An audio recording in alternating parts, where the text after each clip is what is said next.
At 6 o'clock, we got one of the two new teams that moved into the college football top 25. We got Cal Poly is 1-0. Tournament number 25, Utah is 1-0. Utah favored by 42.5 points on ESPN+. Devin Dampier went 21-25, threw for 206 yards, 2 touchdowns, 0 interceptions. Also led his team on the ground with 16 carries for 89 yards of a touchdown. And Smith Snowden had 6 catches for 51 yards. Again, this game is really interesting just because Utah's a top 25 team now. Again, Utah was the team that my dad picked to make the college football playoffs.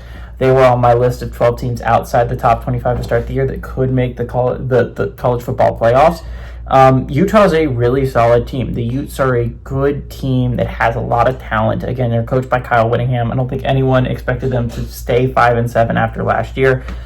This is still a very, very well-coached Utah team. This is a Utah team that absolutely can push for the Big 12. Again, this was last year they were considered the second best team in the Big 12 and absolutely a team that could take the Big 12 and go to the college football playoffs. I don't know why that was considered different heading into this year. I understand they had a bad year, but them and Oklahoma State were viewed as by far the best two teams in the conference last year. And while they had down years, this is still Kyle Whittingham. This is still one of the best coaches in all of college football. This is a Utah team that is never going to lay over and die. So you're looking at a team that's absolutely going to vie for a Big 12 title. I don't know why we would think otherwise, right? So Utah, BYU, by the way, this year is going to be cinema. These are two teams I think can absolutely vie for a Big 12 title in the college football playoff spot. I mean, it was already really good last year with way less on the line for Utah. Both these teams I think are going to have so much on the line when they play each other again. This game's going to be really interesting when they finally play. That being said, Utah is coming off a pretty solid win against UCLA, a dominant win over UCLA, a Power 4 opponent, a Big 10 opponent that Utah's really going to like heading into Selection Sunday if they are able to make it there, right? So that's a win you had like to have in your back pocket if you're Utah. This is a very easy, very doable win against Cal Poly.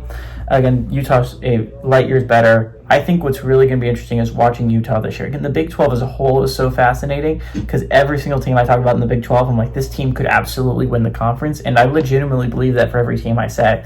Utah is such a good team. Utah is such a scary team that you're going to have to face eventually.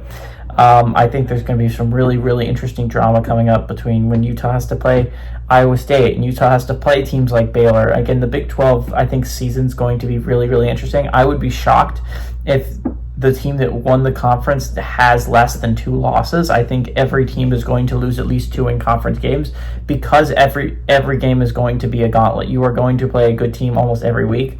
All that being said, I think the Utes are going to have a really electric offense this year. They showed it against UCLA. I think they showed even more against Cal Poly. Give me the Utes to win and cover that 42.5 point spread.